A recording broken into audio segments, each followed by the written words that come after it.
Mis manos temblaron cuando vi esa fotografía. Ahí estaba él, sonriendo en una boda ajena, con los mismos ojos que había buscado por 40 años. El mismo lunar en la mejilla izquierda que besé 1000 veces cuando era apenas un niño de 5 años. Mi corazón se detuvo, el aire se me escapó de los pulmones, y por un momento creí que me iba a desmayar ahí mismo en la sala de doña Carmen. Era él, era mi Luisito. Pero para entender cómo llegué a ese momento que cambió mi vida para siempre, tengo que contarles mi historia desde el principio. Mi nombre es Josefina Morales Vázquez, tengo 75 años y vivo en Morelia, Michoacán. Soy una mujer sencilla, de las que se levantan antes del alba para hacer tortillas y que conocen cada rincón de su barrio como la palma de su mano. Mi vida no ha sido fácil, pero tampoco me puedo quejar. He tenido mis alegrías y mis penas, como toda mujer de mi generación. Sin embargo, hay una herida en mi corazón que nunca sanó. Una ausencia que me ha acompañado cada día de mi existencia desde hace 4 décadas.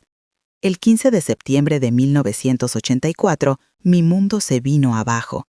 Ese día perdí a mi hijo Luis Alberto, mi Luisito, en la feria de San Miguel que se ponía cada año en el centro de Morelia. Tenía apenas 5 añitos. Era un niño travieso, de esos que no pueden estar quietos ni un segundo, con una sonrisa que iluminaba cualquier lugar donde llegara. Desde ese día, mi vida se dividió en 2, antes y después de su desaparición. Durante todos estos años he cargado con la culpa, con la desesperanza, con la sensación de que en cualquier momento lo vería aparecer por la puerta de mi casa gritando «¡Mamá, ya llegué!», como lo hacía cuando regresaba de jugar con los niños del barrio. Pero ese día nunca llegó. Hasta ahora. Les quiero pedir un favor desde el fondo de mi corazón. Si esta historia les está llegando, si sienten que vale la pena que más personas la conozcan, por favor denle like a este video. También, si aún no están suscritos al canal, sería un regalo enorme que lo hicieran. Y por favor, comenten de qué país nos están viendo o qué sienten hasta ahora con esta historia. Cada like, cada comentario, cada suscripción ayuda muchísimo a que estas historias lleguen a más personas que quizás también necesitan escucharlas. Se los agradezco de todo corazón. Para que entiendan bien esta historia, tengo que llevarlos a mi Morelia de los años 80. Era una ciudad más pequeña, más tranquila que la que conocen ahora. Yo vivía en la colonia Vasco de Quiroga, en una casita de adobe que mi difunto esposo Ramón había construido con sus propias manos cuando nos casamos en 1967. Era una casa humilde pero llena de amor, con un patiecito donde cultivaba mis geranios y mis hierbas de olor. En esa época, las familias éramos más unidas, los vecinos se conocían todos entre sí y los niños jugaban en las calles sin que nadie se preocupara demasiado. Las madres nos sentábamos en las banquetas por las tardes a platicar, mientras vigilábamos a nuestros hijos correr de un lado para otro. Era un mundo diferente, más inocente, donde la maldad parecía algo lejano, algo que solo pasaba en las películas o en los periódicos de la capital. Mi esposo Ramón trabajaba en la fábrica de textiles La Esperanza. Era un hombre bueno, trabajador, de esos que se desvivían por su familia. Nos habíamos casado muy jóvenes, yo tenía apenas 18 años cuando llegó Luis Alberto, nuestro primer hijo. Después vinieron María Elena y Roberto. Éramos una familia de clase trabajadora. No nos sobraba el dinero, pero tampoco nos faltaba lo esencial. Ramón siempre decía que mientras tuviéramos salud, trabajo y amor, éramos los más ricos del mundo. Yo me dedicaba completamente a mis hijos y a mi casa. En esos tiempos, las mujeres como yo no trabajábamos fuera del hogar. Nuestro trabajo era cuidar a la familia, y créanme que no era poco. Levantarme a las 5 de la mañana para preparar el almuerzo de Ramón, alistar a los niños para la escuela, lavar la ropa a mano en el lavadero del patio, cocinar, limpiar, coser la ropa cuando se rompía. Los días se me iban volando entre quehaceres, pero era feliz. Tenía todo lo que una mujer podía pedir: un esposo que me amaba, 3 hijos sanos y un hogar lleno de risas. Luis Alberto era especial. No digo esto solo porque fuera mi hijo, sino porque realmente tenía algo que lo hacía único.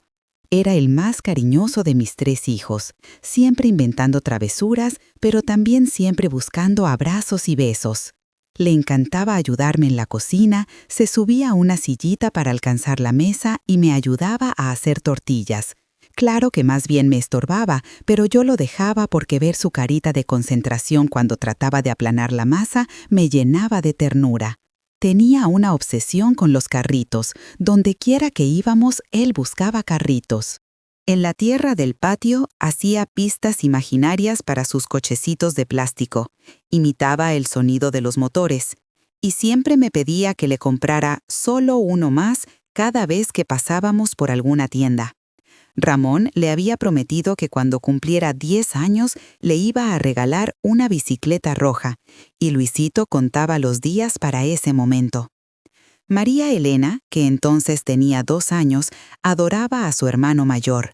Lo seguía por toda la casa como si fuera su sombra. Roberto era todavía un bebé de meses, pero Luis Alberto ya había declarado que cuando creciera le iba a enseñar a jugar fútbol y a manejar carritos. Era un niño protector, responsable para su edad. El barrio donde vivíamos era seguro, o al menos eso creíamos. Las casas eran todas parecidas, de una planta, con patios grandes donde los niños jugaban juntos. Había una tiendita en la esquina donde doña Esperanza vendía dulces, refrescos y lo más necesario. Los niños íbamos ahí a comprar chiclosos de a centavo o paletas de hielo en los días de calor.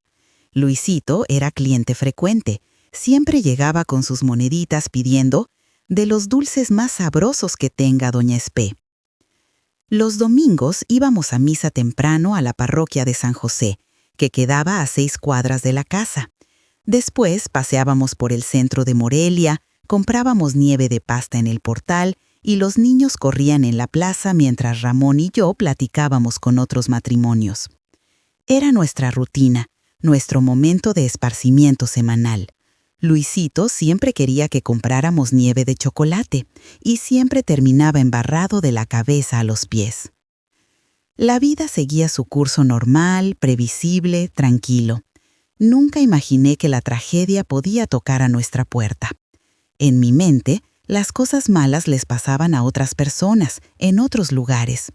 Nosotros éramos una familia común y corriente, buena gente, creyente.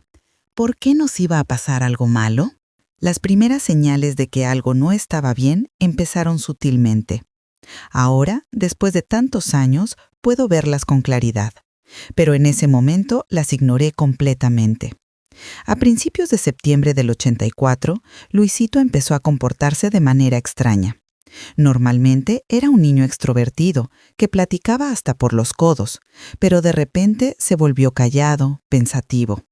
Cuando le preguntaba qué le pasaba, solo me decía, «Nada, mami», y se iba a jugar con sus carritos. Una tarde lo encontré parado en la ventana que daba a la calle, viendo hacia afuera con una expresión que no supe interpretar. Cuando me acerqué a preguntarle qué miraba, me dijo que había visto a un señor que le daba miedo. Le pregunté por qué le daba miedo, pero solo se encogió de hombros y se fue corriendo a su cuarto. Pensé que eran cosas de niños, esas imaginaciones que tienen a esa edad. Unos días después, doña Esperanza de la tienda me comentó algo extraño. Me dijo que un hombre había llegado preguntando por los niños del barrio, específicamente por sus nombres y en qué casas vivían. Cuando ella le preguntó para qué quería esa información, el hombre se había puesto nervioso y se había ido rápidamente. En ese momento no le di importancia. Pensé que quizás era alguien nuevo en el barrio que quería conocer a los vecinos. También recuerdo que Luisito comenzó a tener pesadillas. Se despertaba llorando en las noches diciendo que soñaba con un hombre que se lo quería llevar. Yo lo consolaba, le daba agua, lo arrullaba hasta que se quedara dormido otra vez. Ramón y yo pensamos que quizás había visto alguna película que lo había asustado o que alguien le había contado algún cuento de miedo. Una semana antes de la feria, mientras yo tendía la ropa en el patio, escuché a Luisito hablando solo en su cuarto.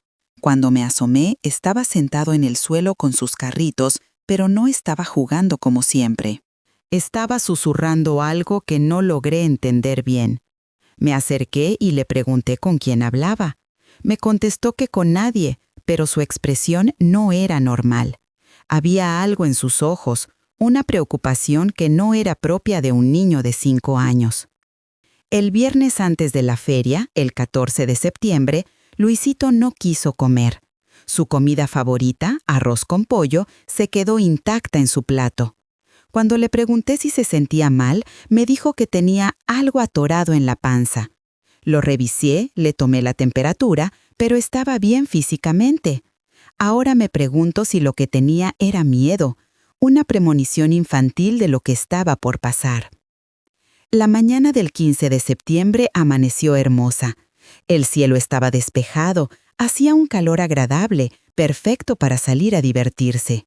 Las fiestas patrias siempre eran especiales en Morelia, y la Feria de San Miguel era el evento que todos esperábamos con ansias. Habían puesto juegos mecánicos en la plaza principal, puestos de comida, rifas, espectáculos. Era la diversión más grande que teníamos en el año. Ramón había pedido el día libre en la fábrica para llevarnos a la feria. Era una tradición familiar que habíamos empezado cuando Luis Alberto tenía 3 años. Ese día, mientras me arreglaba para salir, noté que Luisito estaba muy callado. Normalmente hubiera estado saltando de emoción, preguntando 1000 veces a qué hora nos íbamos, pero se quedó sentado en su cama jugando distraídamente con un carrito. Le pregunté si estaba emocionado por ir a la feria, y me dijo que sí, pero su respuesta no sonó convincente. Cuando le puse su ropa nueva, una camisa a cuadros azules y pantalón de mezclilla que le había comprado especialmente para la ocasión, se quedó muy serio. Normalmente se hubiera visto al espejo y hubiera presumido lo guapo que se veía. Antes de salir, Luisito me pidió algo que me extrañó mucho. Me dijo: «Mami, ¿me prometes que no me vas a soltar de la mano?» Le prometí que no, pensando que tenía miedo de perderse entre tanta gente. Ahora me doy cuenta de que quizás había algo que yo no sabía, quizás presentía lo que iba a pasar. El ambiente en la feria era de pura alegría. Las familias paseaban tranquilamente, los niños corrían de un juego a otro, el olor a esquites y algodón de azúcar llenaba el aire. Los mariachis tocaban en una esquina y los vendedores gritaban ofreciendo sus productos. Era exactamente lo que esperábamos, un día perfecto de diversión familiar. Durante las primeras horas todo fue normal. Subimos a Luisito a los caballitos, después a las tazas locas, compramos algodón de azúcar y refrescos. Él parecía estar disfrutando, aunque yo notaba que se aferraba más de lo normal a mi mano. Cada vez que intentaba soltarse para tomar una foto o para sacar dinero, él inmediatamente volvía a tomarme de la mano. Fue alrededor de las 5 de la tarde cuando todo cambió. Estábamos parados frente al puesto de tiro al blanco, donde Ramón estaba tratando de ganar un oso de peluche para María Elena. Yo tenía a Roberto en brazos, María Elena de la mano izquierda y Luisito de la mano derecha. Era imposible que se me perdiera, lo tenía bien sujeto. De repente se escuchó un grito muy fuerte a nuestras espaldas. Una señora gritaba que le habían robado su bolsa. Instintivamente, todos volteamos a ver qué pasaba. Fue cuestión de segundos, tal vez 5 o 10 segundos en total. Cuando volteé hacia donde estaba Luisito, ya no estaba ahí. Mi corazón se detuvo. El ruido de la feria se volvió silencio total. El mundo comenzó a girar a mi alrededor. Grité su nombre tan fuerte que se me desgarró la garganta. «¡Luisito! ¡Luis Alberto!». Ramón dejó caer las pelotas del juego y comenzó a buscar desesperadamente entre la multitud. En ese momento, nuestras vidas se partieron en dos. Los siguientes minutos fueron una pesadilla borrosa. Corrimos por toda la feria preguntando a cada persona si había visto a un niño de 5 años con camisa a cuadros azules. Los organizadores de la feria los ayudaron, cerraron las salidas, pidieron por el altavoz que si alguien había visto a Luis Alberto Morales se presentara inmediatamente. Llegaron los policías, tomaron nuestros datos, la descripción del niño, Comenzaron la búsqueda oficial. Esa noche no dormimos. Recorrimos las calles de Morelia hasta el amanecer, tocando puerta por puerta, preguntando en cada tienda, en cada esquina. Ramón organizó grupos de búsqueda con los vecinos y compañeros de trabajo. Pegamos fotografías de Luisito en cada poste, en cada pared donde nos dieron permiso. Su carita sonriente nos miraba desde cientos de papeles amarillos que decían «Niño extraviado». Los días siguientes fueron un infierno. Cada llamada telefónica nos daba esperanza y terror al mismo tiempo. Cada vez que sonaba el teléfono, corríamos pensando que era alguien que había encontrado a nuestro niño. Pero siempre eran llamadas falsas, información sin sentido, personas que querían ayudar pero no tenían nada concreto que decirnos. La policía investigó, pero en esos tiempos las herramientas eran limitadas. No había cámaras de seguridad, no había internet, no había redes sociales para difundir información rápidamente. Solo teníamos la radio local, los periódicos y los volantes que repartíamos en cada rincón de la ciudad. Recorrimos hospitales, orfanatos, casas de beneficencia. Viajamos a ciudades cercanas siguiendo pistas que nunca llevaban a nada.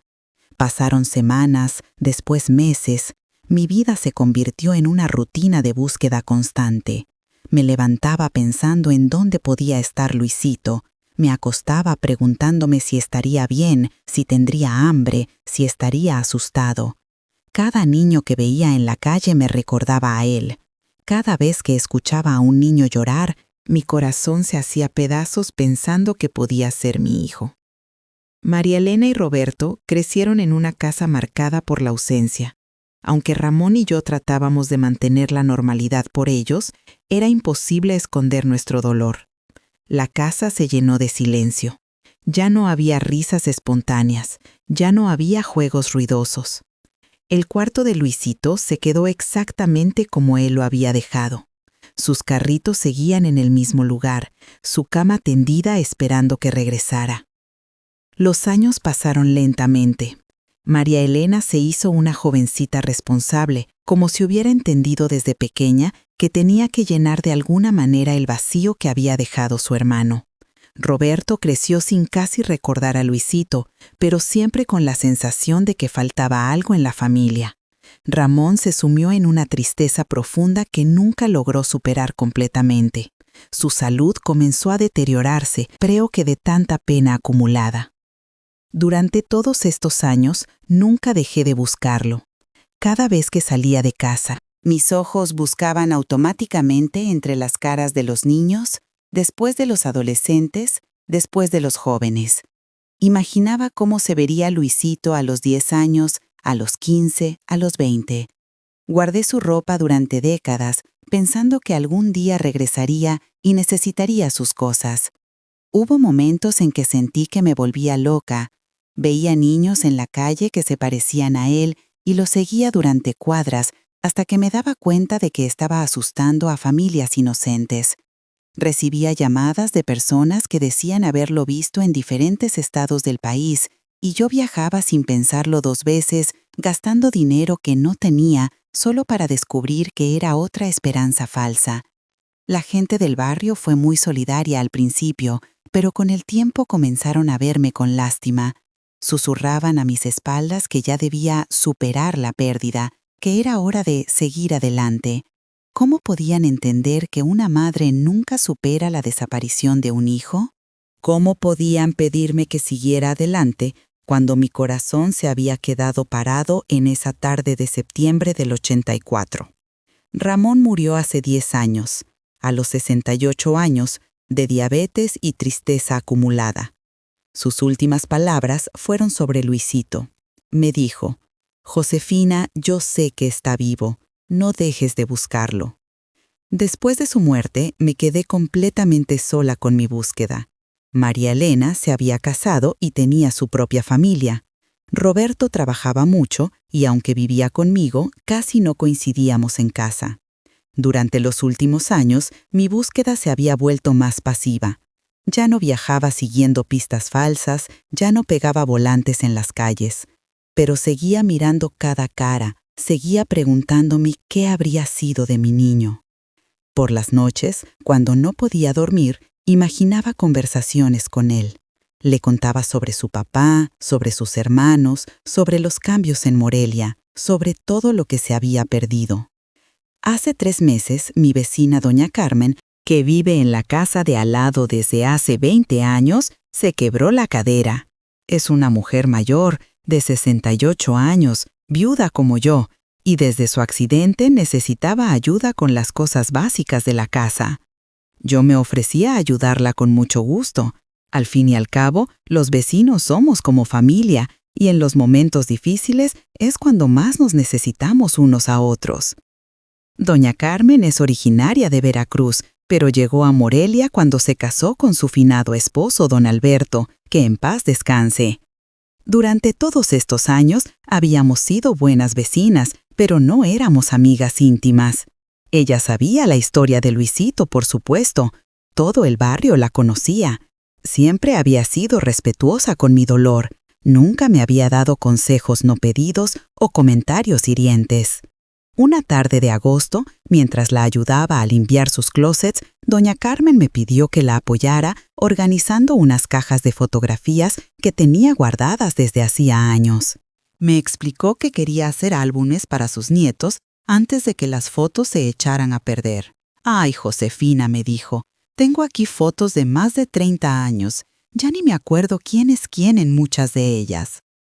Comenzamos a sacar las fotografías de las cajas y separarlas por décadas.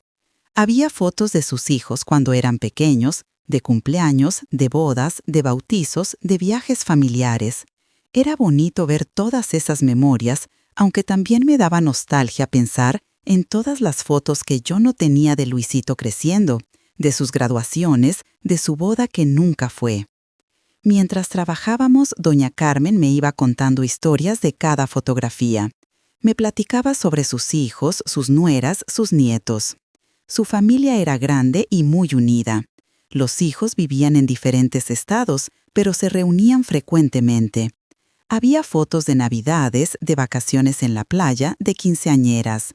Era evidente que había sido una familia muy feliz.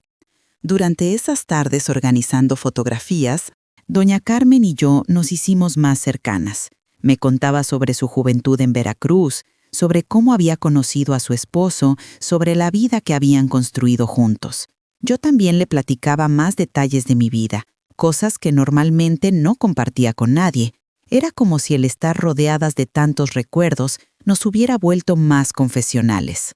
Una tarde, específicamente el martes 15 de octubre, estábamos organizando una caja que contenía fotos de los años 90. Doña Carmen estaba sentada en su sillón de siempre y yo estaba en el suelo, separando las fotografías por montoncitos según el año que aparecía estampado en la parte de atrás. Era un trabajo tedioso pero relajante. El sol de la tarde entraba por la ventana de su sala, creando un ambiente cálido y tranquilo. De repente, me topé con una fotografía que me llamó la atención. Era de una boda, se veía que había sido una celebración grande y elegante. La novia llevaba un vestido hermoso, el novio un traje muy elegante. Y había muchos invitados alrededor. En la parte de atrás estaba escrito, «Boda de Gonzalo y Patricia, Veracruz, 1999». Calculé rápidamente. Si la foto era de 1999, el novio debía tener más o menos la edad que tendría Luisito en ese momento. Algo en esa fotografía me inquietó, pero no sabía exactamente qué. La estudié más detenidamente. El novio era un hombre guapo, de complexión delgada, cabello castaño, sonrisa amplia. Había algo familiar en él, pero no lograba identificar qué. Pensé que quizás me recordaba a alguien del barrio o tal vez a algún actor de televisión. Seguí mirando la foto, tratando de descifrar por qué me generaba esa sensación extraña. Fue cuando me fijé en un detalle específico que mi mundo se tambaleó. En la mejilla izquierda del novio había un lunar pequeño pero bien definido, exactamente en el mismo lugar donde Luisito tenía el suyo. Mi respiración se aceleró, las manos comenzaron a temblarme. Era imposible, no podía ser, Pero mientras más miraba esa cara, más familiar me parecía. Los ojos.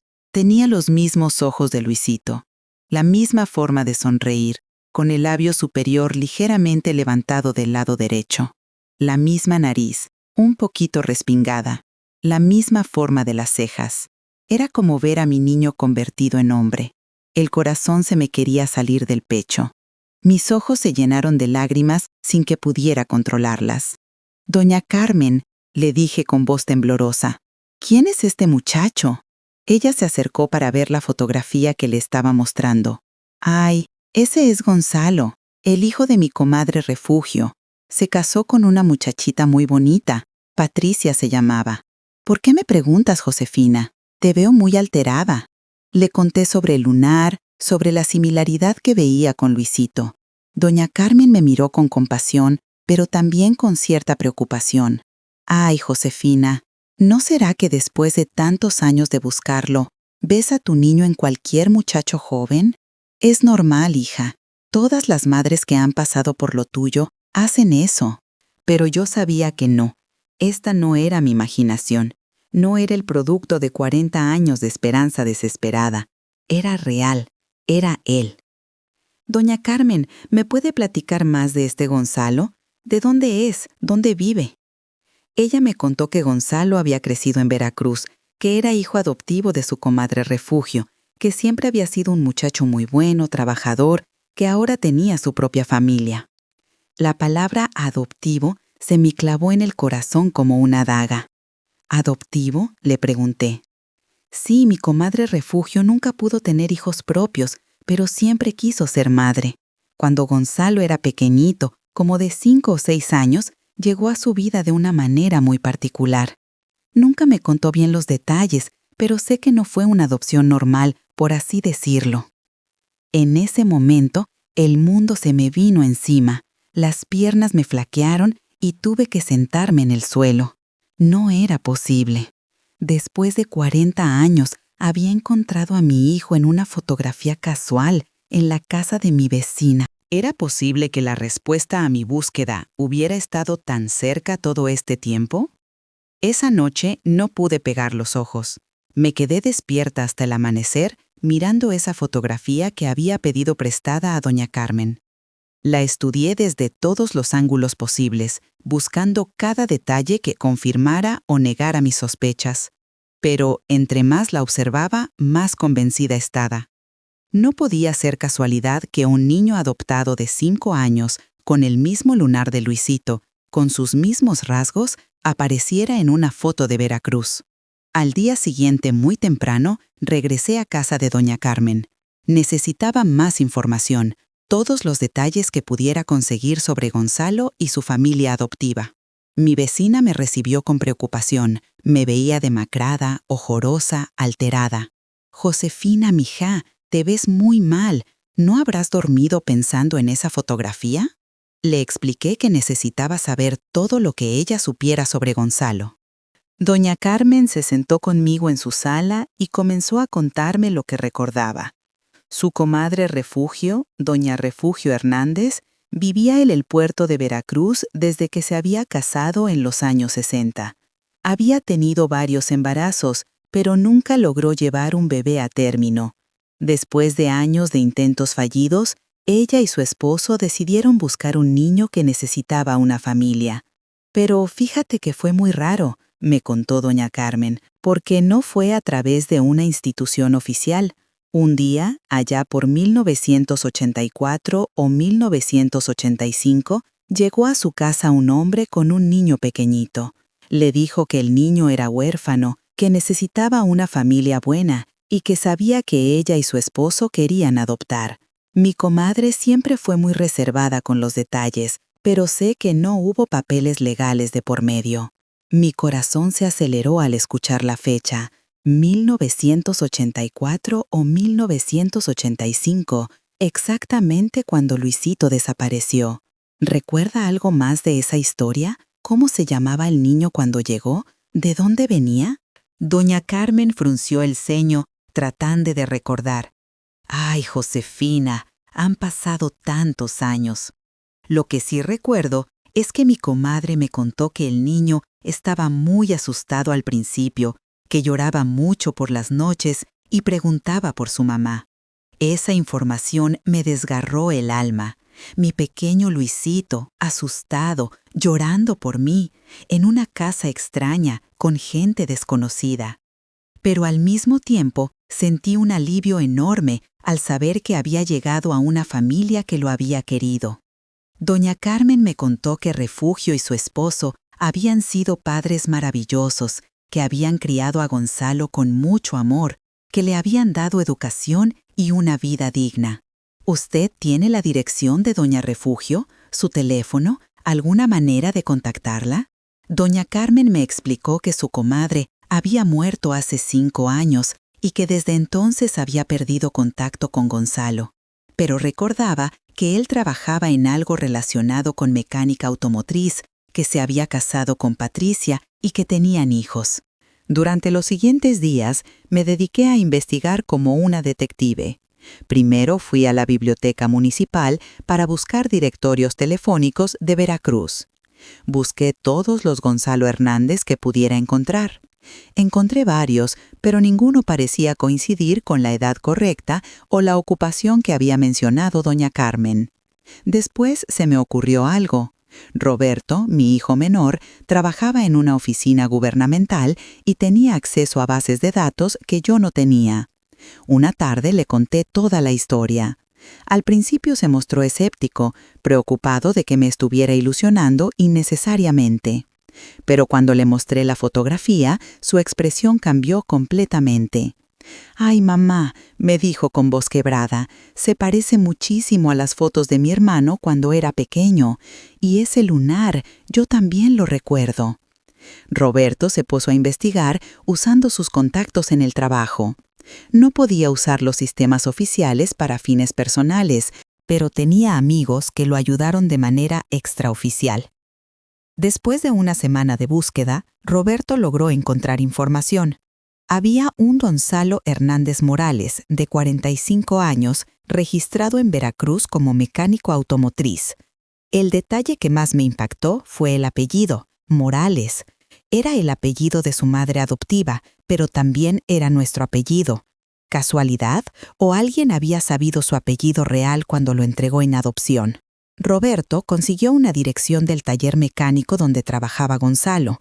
Era un lugar llamado Taller Hernández en la colonia Reforma del puerto de Veracruz. También encontró un teléfono, pero yo no me atreví a llamar. ¿Qué le iba a decir? «Hola, creo que usted es mi hijo que desapareció hace 40 años. Sonaba como locura. Durante semanas me debatí sobre qué hacer. Una parte de mí quería tomar el primer autobús a Veracruz y presentarme en el taller. Otra parte tenía miedo de estar equivocada, de lastimar a una familia inocente, de destrozar mi corazón con otra esperanza falsa. María Elena y Roberto me aconsejaron que fuera con cuidado, que pensara bien las cosas antes de actuar.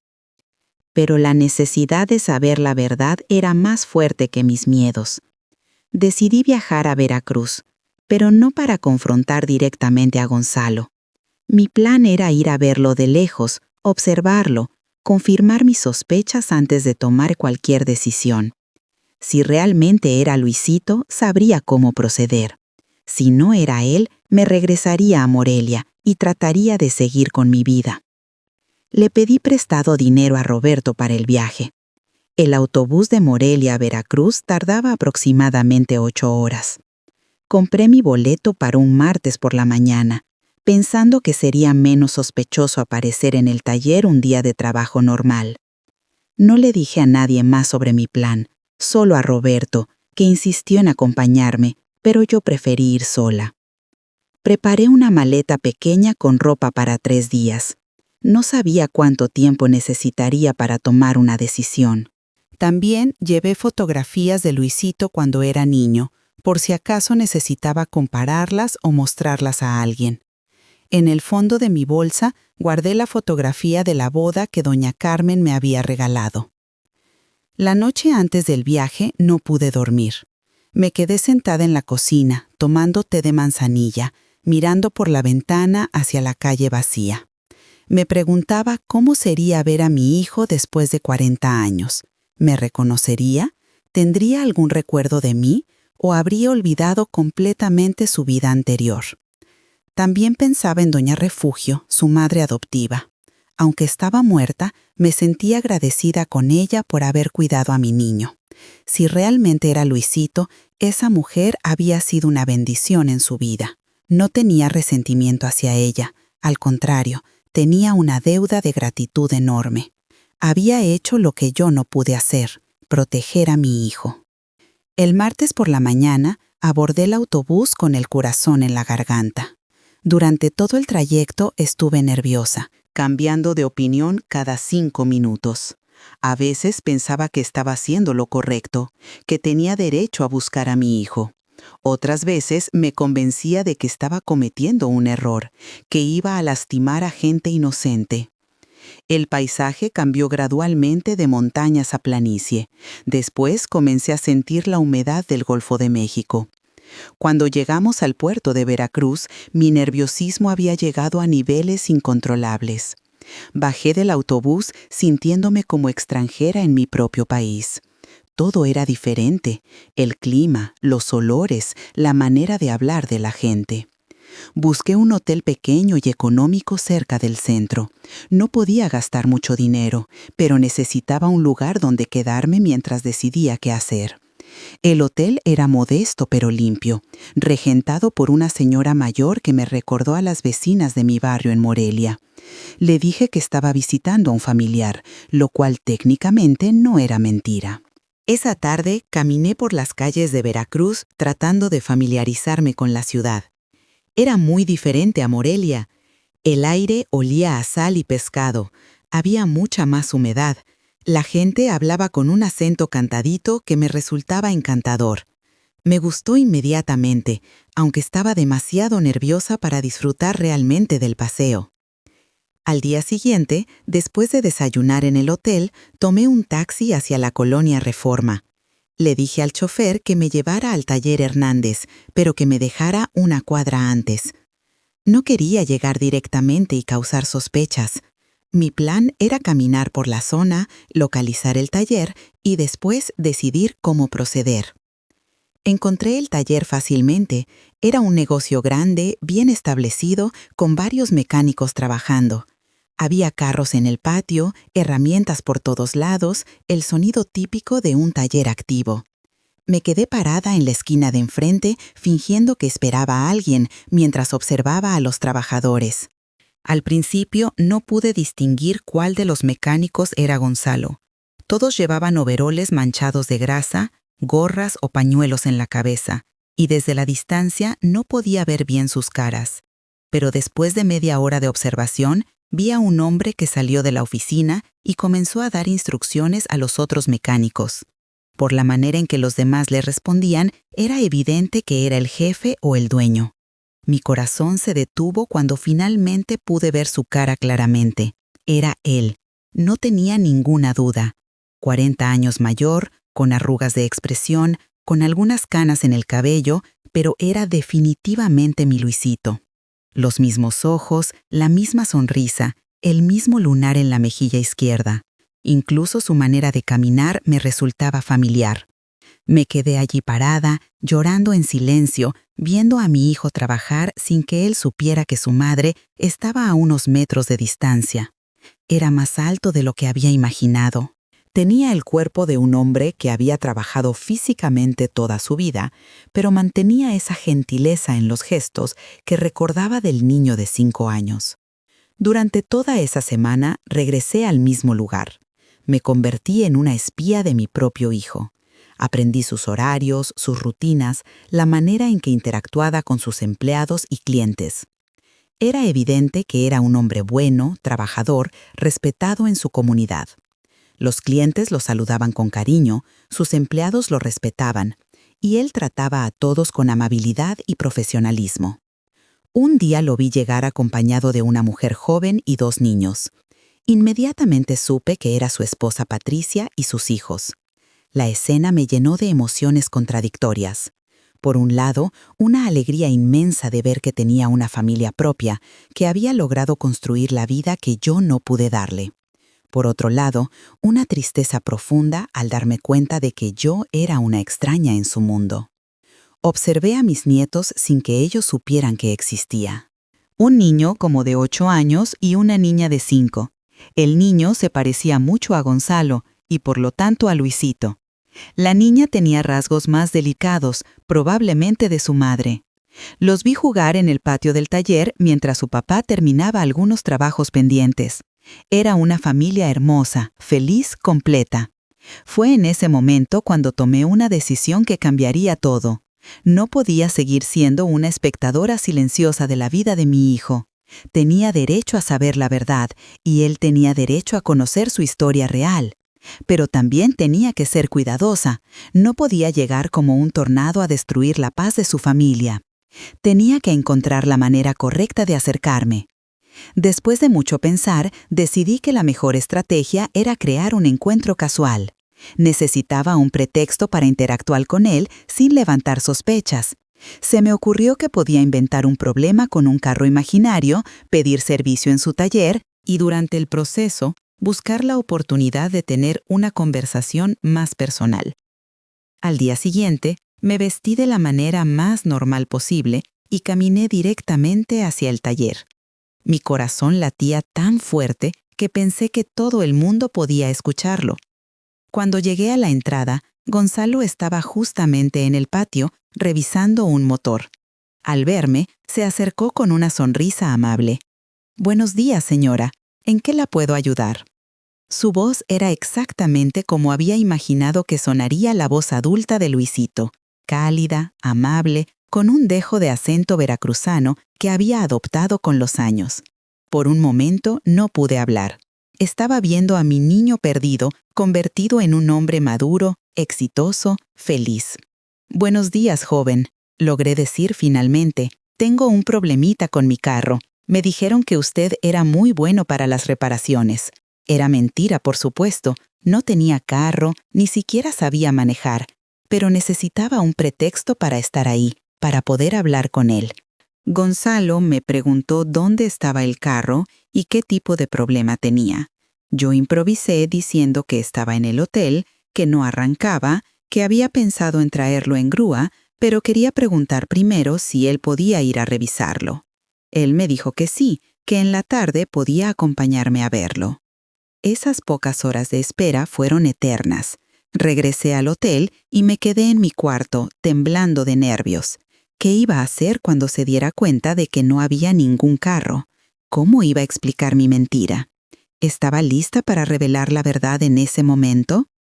A las 4 de la tarde, Gonzalo llegó al hotel con una caja de herramientas. Cuando le dije que necesitaba hablar con él antes de ver el carro, su expresión cambió a una de ligera preocupación. ¿Pasa algo, señora? ¿No hay realmente ningún carro? Era más perceptivo de lo que había calculado. No, le dije con honestidad, no hay ningún carro, pero sí hay algo muy importante de lo que necesito hablar con usted. ¿Podría acompañarme a tomar un café? Es sobre su pasado, sobre su infancia. Su cara se puso seria. Después de un momento de silencio, asintió. Nos dirigimos a una cafetería pequeña que estaba cerca del hotel. Durante el camino ninguno de los dos habló. Yo podía sentir que él estaba intrigado, pero también cauteloso. Probablemente pensaba que era alguna estafadora o alguien que quería aprovecharse de él de alguna manera. No podía culparlo por su desconfianza. Una vez que estuvimos sentados en una mesa del fondo, con nuestros cafés enfrente, reuní todo el valor que tenía y comencé a hablar. Gonzalo, lo que le voy a decir le va a sonar increíble, pero necesito que me escuche con mente abierta. Creo que usted es mi hijo que desapareció hace 40 años en Morelia, Michoacán. Su reacción inicial fue exactamente la que esperaba. Se quedó callado, me miró como si estuviera loca, después negó con la cabeza. Señora, creo que hay una confusión. Yo soy hijo de doña Refugio Hernández. Que en paz descanse. Nací aquí en Veracruz. No sé de qué me está hablando. Saqué de mi bolsa la fotografía de su boda y la puse sobre la mesa. Esta fotografía me llevó hasta usted. ¿Ve este lunar en su mejilla? Me toqué mi propia mejilla en el mismo lugar. Mi hijo Luisito tenía exactamente el mismo lunar, en exactamente el mismo lugar. Y sus ojos, la forma de su sonrisa, todo es idéntico. Gonzalo tomó la fotografía y la estudió. Pude ver en su expresión que estaba procesando lo que le estaba diciendo. Después de un largo silencio me preguntó, ¿cuántos años tenía su hijo cuando desapareció? 5 años, le respondí. Desapareció el 15 de septiembre de 1984 en una feria en Morelia. La fecha pareció impactarlo. Se quedó muy quieto, mirando la fotografía. Después me miró a mí. Señora, me dijo lentamente, mi mamá, doña Refugio, me adoptó cuando yo tenía 5 o 6 años. Siempre me dijo que mis padres biológicos habían muerto, pero a veces sentía que me ocultaba algo. Le conté toda la historia.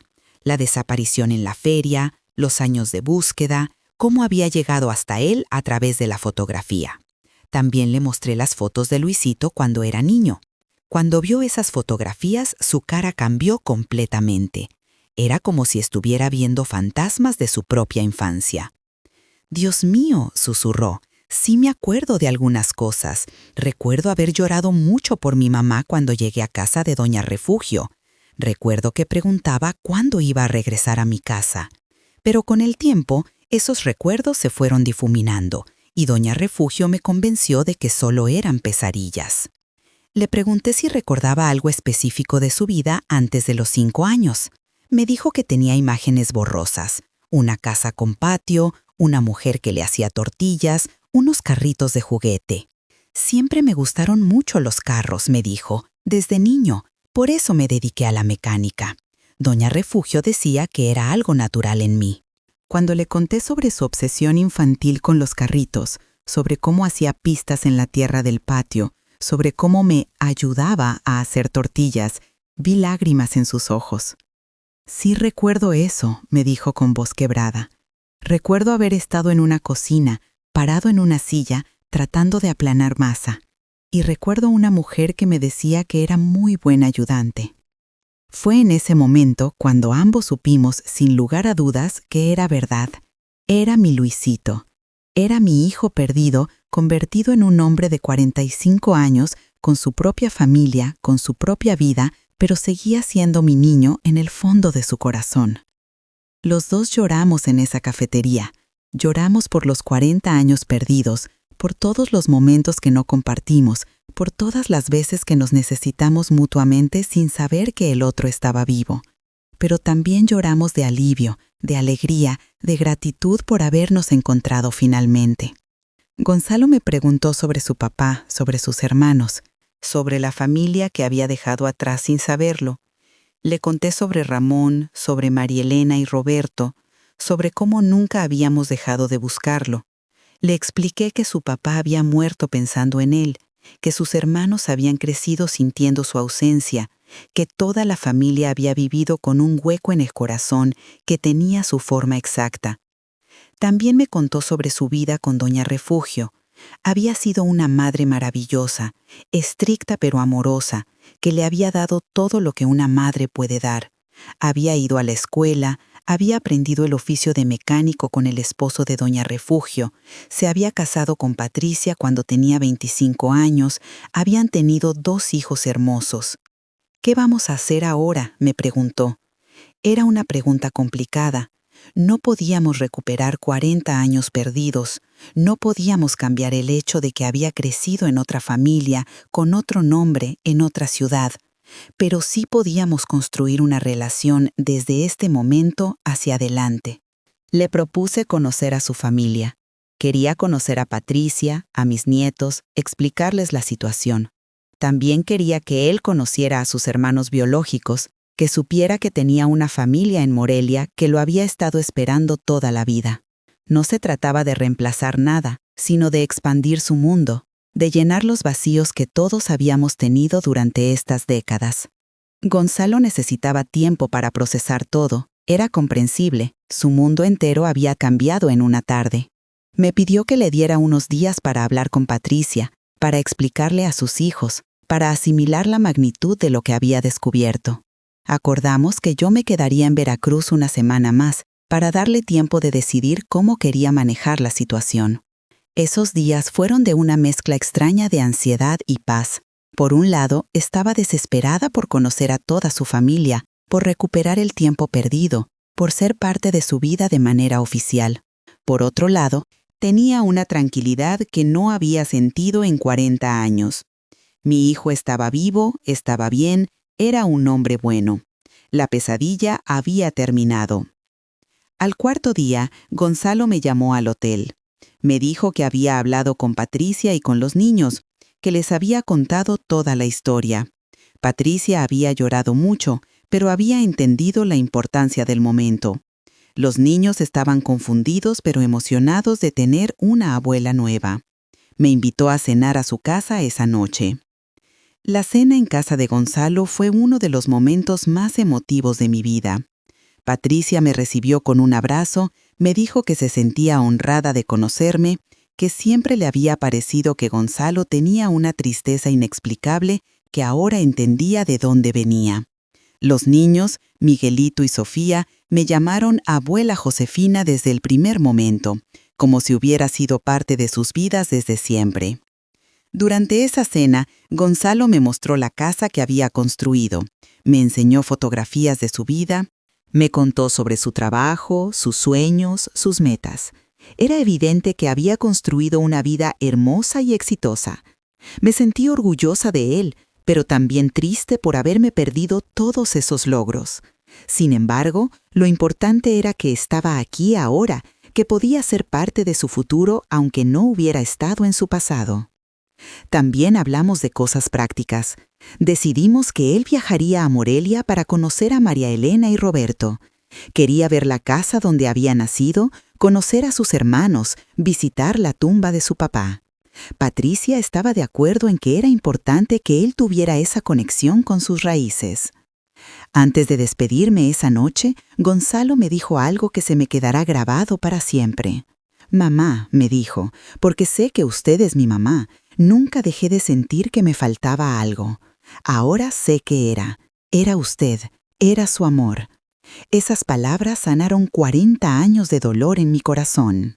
Si me hubieran dicho hace un año que mi vida iba a cambiar tan dramáticamente a los 75 años, no lo hubiera creído. Pero aquí estoy, contándoles esta historia increíble que demuestra que los milagros sí existen, que nunca es tarde para que una madre encuentre a su hijo y que el amor verdadero puede sobrevivir décadas de separación. El regreso a Morelia fue completamente diferente al viaje de ida. Ya no iba cargada de ansiedad y esperanza ciega. Regresaba con la certeza absoluta de que había encontrado a mi hijo, con fotografías de mis nietos en mi bolsa y con planes concretos para el futuro. Mi corazón estaba lleno de una felicidad que creía que nunca volvería a sentir. Roberto me estaba esperando en la central de autobuses. Cuando me vio bajar con una sonrisa que no había tenido en 40 años, supo inmediatamente que las noticias eran buenas. «¿Lo encontraste, mamá?», me preguntó. «Sí, mijo», le contesté. «Encontré a tu hermano. Y está bien, está muy bien». Esa noche reuní a Roberto y María Elena en mi casa para contarles todo. Les mostré las fotografías que Gonzalo me había dado, les conté sobre Patricia y los niños, les expliqué todos los detalles de nuestra conversación. Los dos lloraron de alegría y de alivio. María Elena, que había crecido sintiendo que tenía que llenar el vacío de su hermano perdido, finalmente pudo relajar esa carga que había llevado toda su vida. La noticia se extendió rápidamente por todo el barrio. Doña Carmen fue una de las primeras en venir a felicitarme. «Ay, Josefina», me dijo llorando, «qué bueno que esas fotografías viejas sirvieron para algo tan maravilloso. Dios tiene sus maneras de poner las cosas en su lugar». Tenía razón. Si no hubiera estado ayudándola a organizar sus álbumes, nunca habría visto esa fotografía de boda. Los vecinos, que habían sido testigos de mi búsqueda durante todos estos años, venían a abrazarme, a decirme que siempre habían tenido fe en que algún día lo encontraría. Algunos habían pensado que yo estaba perdiendo la razón con mi obsesión, pero ahora entendían que el instinto de una madre nunca se equivoca. 2 semanas después, Tal como habíamos acordado, Gonzalo viajó a Morelia con Patricia y los niños. Quería que conocieran de dónde venía, que vieran la casa donde había nacido, que entendieran su historia completa. El encuentro con María Elena y Roberto fue increíblemente emotivo. Los tres hermanos se abrazaron y lloraron, sintiendo esa conexión de sangre que ni 40 años de separación habían podido romper. María Elena no podía dejar de mirarlo. «Es idéntico a papá cuando era joven», repetía una y otra vez. Roberto estaba fascinado de tener un hermano mayor que había idealizado toda su vida. Los dos le contaron historias de su infancia, le mostraron fotografías familiares, le explicaron cómo había sido crecer con su ausencia. Llevé a Gonzalo a todos los lugares importantes de su infancia, la casa donde había nacido, que ahora era de otros inquilinos, pero que conservaba la misma estructura. La escuela primaria donde habría estudiado si no hubiera desaparecido. La iglesia donde lo habíamos bautizado. El cementerio donde estaba enterrado su papá. Fue muy emotivo verlo parado frente a la tumba de Ramón. Le conté historias sobre su papá, cómo había organizado las búsquedas, cómo nunca había perdido la esperanza, cómo había muerto pensando en él. Gonzalo puso flores en la tumba y le habló en silencio. No sé qué le dijo, pero me imagino que fueron las palabras que un hijo le debe decir a su padre después de 40 años de ausencia involuntaria. También fuimos al lugar donde había estado la feria en 1984. Ahora era un centro comercial moderno, pero yo recordaba exactamente dónde había estado cada puesto, cada juego mecánico. Le mostré el lugar exacto donde lo había perdido de vista. Fue un momento muy difícil para los dos, pero también necesario. Era importante cerrar ese círculo, preservar exactamente qué había pasado en aquel día que cambió nuestras vidas para siempre. Patricia se adaptó maravillosamente a nuestra familia. Es una mujer inteligente y sensible que entendió que no se trataba de competir con nadie, sino de enriquecer la vida de todos. Los niños, Miguelito y Sofía, se enamoraron inmediatamente de sus tíos María Elena y Roberto. Era hermoso ver cómo una familia que había estado rota durante 40 años finalmente se volvía a unir. Durante esa visita tomamos cientos de fotografías, fotos de los hermanos juntos, fotos de toda la familia extendida, fotos de 3 generaciones que finalmente se conocían. Cada fotografía era un tesoro, una recuperación simbólica de todo el tiempo perdido. Decidimos que íbamos a hacer una tradición de reunirnos cada año, alternando entre Morelia y Veracruz. Gonzalo también quiso conocer a las personas que habían participado en su búsqueda. Fuimos a ver a algunos de los vecinos que habían ayudado a Ramón a pegar volantes, a los policías que ya estaban retirados pero que recordaban el caso, a doña Esperanza de la tienda que aún vivía y que lloró como una abuela cuando lo vio convertido en hombre. Una de las conversaciones más importantes que tuvimos fue sobre el pasado. Gonzalo quería saber exactamente qué había pasado el día de su desaparición, quién se lo había llevado, cómo había llegado hasta Doña Refugio en Veracruz. Tristemente, muchas de esas preguntas nunca tendrán respuesta. La persona que se lo llevó y la que se lo entregó a Doña Refugio probablemente ya estaban muertas, y Doña Refugio se había llevado esos secretos a la tumba. Lo que sí sabíamos era que Doña Refugio había sido una madre maravillosa para él y que whoever lo hubiera entregado a ella había tomado la decisión correcta. En lugar de venderlo a una familia abusiva o de explotarlo de alguna manera, había llegado a una casa llena de amor donde había crecido sano y feliz. En ese sentido, habíamos tenido suerte en medio de la desgracia. También hablamos sobre el nombre. Él había crecido como Gonzalo Hernández, y esa era su identidad legal y emocional. No tenía sentido cambiarla a estas alturas de la vida. Pero acordamos que también podía usar el apellido Morales cuando quisiera, especialmente en documentos familiares o en ocasiones especiales. Era una manera de honrar sus dos familias sin rechazar ninguna. Los cambios en mi vida después del reencuentro han sido enormes. Por primera vez en 40 años duermo tranquila toda la noche. Ya no me despierto preguntándome dónde estará Luisito, si estará bien, si estará vivo. Sé exactamente dónde está. En Veracruz, trabajando en su taller, cuidando a su familia, viviendo una vida plena y feliz. Mi relación con María Elena y Roberto también mejoró mucho. El reencuentro con Gonzalo sanó heridas familiares que ni siquiera sabíamos que existían. Los 3 hermanos ahora se hablan por teléfono constantemente, se visitan regularmente y han desarrollado una relación muy cercana a pesar de los años perdidos. Patricia y yo desarrollamos una amistad muy especial. Ella entiende que yo necesito recuperar un poco del tiempo perdido con mi hijo y me permite ser parte de su familia sin sentirse amenazada. Es una mujer excepcional que ha sabido manejar esta situación tan delicada con mucha sabiduría y generosidad. Los nietos son mi alegría más grande. Miguelito y Sofía me llaman por teléfono una vez por semana para contarme sobre su escuela, sus amigos, sus travesuras. Me envían dibujos por correo, me invitan a todas sus funciones escolares y siempre me preguntan cuándo voy a ir a visitarlos otra vez. Es el tipo de relación abuela-nietos que siempre soñé tener, pero que creí que nunca iba a experimentar. También he notado cambios en mi salud. Los médicos siempre me habían dicho que mi presión alta y mis problemas de sueño estaban relacionados con el estrés y la ansiedad de la búsqueda. Desde que encontré a Gonzalo, mi presión se ha normalizado, duermo mejor y tengo más energía. Es increíble cómo el bienestar emocional afecta directamente la salud física. El barrio entero celebró nuestro reencuentro. Organizaron una pequeña fiesta en la calle para conocer a Gonzalo y su familia cuando vinieron de visita. Los vecinos que habían sido testigos de mi dolor durante 40 años, ahora eran testigos de mi alegría. Fue una demostración hermosa de cómo una comunidad puede acompañar a una familia tanto en las tragedias como en los milagros. Ahora mantengo 2 álbumes de fotografías.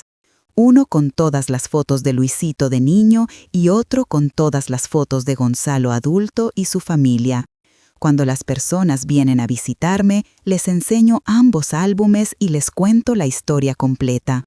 Es una manera de mantener viva la memoria de los años perdidos, pero también de celebrar los años encontrados.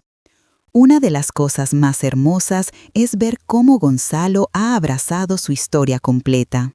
No reniega de su infancia con Doña Refugio, pero tampoco rechaza su origen con nosotros. Ha logrado integrar ambas partes de su vida de una manera muy madura. Dice que ahora se siente completo por primera vez en su vida adulta. Hemos establecido nuevas tradiciones familiares que incluyen a todos.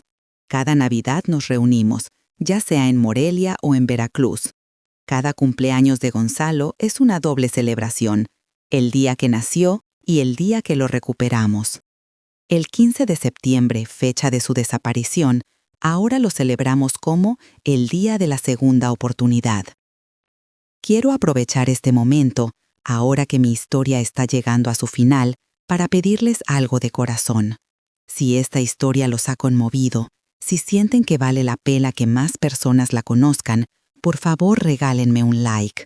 Y si aún no están suscritos al canal, sería un honor que lo hicieran, porque cada suscripción nos ayuda a llegar a más personas que tal vez necesitan escuchar historias como esta. También los invito a que comenten qué opinan de esta historia, si conocen casos similares o simplemente de qué país nos están viendo. Cada comentario es un abrazo virtual que recibimos con mucho cariño y que nos motiva a seguir compartiendo estas historias de vida real. Al llegar al final de mi historia, quiero reflexionar sobre las lecciones que he aprendido en este camino tan largo y doloroso, pero que finalmente tuvo un final feliz. La primera lección es que una madre nunca debe dejar de tener esperanza. Durante 40 años, muchas personas me dijeron que ya era hora de superarlo, que ya era momento de seguir adelante, pero mi corazón me decía que mi hijo estaba vivo, y mi corazón tenía razón. La segunda lección es que los milagros sí existen, pero a veces llegan disfrazados de coincidencias. Si yo no hubiera estado ayudando a doña Carmen con sus fotografías, Si ella no hubiera tenido justamente esa foto de la boda, si yo no hubiera prestado atención a ese lunar, nunca habríamos encontrado a Gonzalo. Los milagros requieren que estemos abiertos a reconocerlos cuando llegan. La tercera lección es que nunca es tarde para recuperar el amor perdido. Yo tengo 75 años, Gonzalo tiene 45. Podríamos haber pensado que ya era muy tarde para construir una relación madre-hijo, pero el amor verdadero no conoce de edades ni de tiempo perdido. El amor verdadero simplemente retoma donde se quedó y sigue creciendo. La cuarta lección es que las familias pueden expandirse sin romperse. Gonzalo no tuvo que elegir entre su familia adoptiva y su familia biológica. Patricia no tuvo que competir conmigo por el cariño de su esposo. Los niños no se confundieron por tener más abuelos y tíos. El amor no se divide, se multiplica. La quinta lección es que la perseverancia siempre vale la pena. Hubo momentos en que pensé que me estaba volviendo loca, que mi búsqueda era obsesiva y destructiva, pero ahora me doy cuenta de que cada volante pegado, cada viaje emprendido, cada pregunta hecha, me estaba acercando un paso más a este momento. Nunca sabemos cuál será la acción que nos lleve al resultado que buscamos. Quiero hablarles especialmente a las mujeres de mi edad que están escuchando esta historia. Muchas veces pensamos que a los 70 años ya no nos pueden pasar cosas importantes, que ya no pueden llegar cambios significativos a nuestras vidas. Pero mi historia demuestra que nunca es tarde para que la vida nos sorprenda, para que nuestros sueños más profundos se hagan realidad. También quiero hablarles a las madres que han perdido hijos, ya sea por desaparición, por adopción, por migración o por cualquier circunstancia que los haya separado. No pierdan la esperanza, mantengan viva la llama del amor en sus corazones. Nunca sabemos cuándo la vida nos va a devolver lo que creíamos perdido para siempre. A las familias adoptivas les quiero decir que el amor que le den a un niño nunca será en vano, aunque ese niño algún día encuentre a su familia biológica. Doña Refugio crió a mi hijo con tanto amor que se convirtió en el hombre maravilloso que es hoy. Eso es un regalo que ella le dio no solo a él, sino a todos nosotros. Las familias adoptivas no son familias de segunda, son familias elegidas por el destino. Y a todas las personas que están pasando por momentos difíciles, que sienten que sus problemas no tienen solución, que creen que sus historias no pueden tener finales felices, les digo que no se rindan. Mi historia tardó 40 años en resolverse, pero se resolvió. Algunas historias toman más tiempo que otras, pero eso no significa que no vayan a tener su momento de alegría. Nunca es tarde para encontrar lo que hemos perdido. Nunca es tarde para sanar heridas antiguas. Nunca tarde para que una familia rota se vuelva a unir. Nunca tarde para que el amor triunfe sobre la distancia y el tiempo. Nunca tarde para los milagros. Mi mensaje final es simple pero poderoso. Mantengan viva la esperanza, porque nunca sabemos cuándo la vida nos va a sorprender con el regalo más hermoso que podamos imaginar. A los 75 años, cuando creía que ya no podían pasar cosas extraordinarias en mi vida, el destino me devolvió a mi hijo. Si eso es posible, entonces todo es posible. Hoy, mientras les cuento esta historia, Gonzalo está en Veracruz trabajando en su taller. Patricia está cuidando a nuestros nietos. Y yo estoy aquí en Morelia, en la misma casa donde él nació, pero ya no esperando que regrese, sino sabiendo exactamente dónde está y cuándo lo voy a volver a ver. Mi búsqueda de 40 años finalmente terminó, pero mi historia de amor con mi hijo recuperado apenas está comenzando. Muchas gracias por acompañarme en este relato. Gracias por escuchar mi historia con el corazón abierto. Gracias por permitirme compartir con ustedes el milagro más grande de mi vida. Que Dios los bendiga a todos. Y que nunca pierdan la fe en que lo imposible puede hacerse realidad. Con todo mi cariño, su amiga Josefina Morales Vázquez. Una madre que nunca dejó de buscar y que finalmente encontró lo que su corazón había perdido.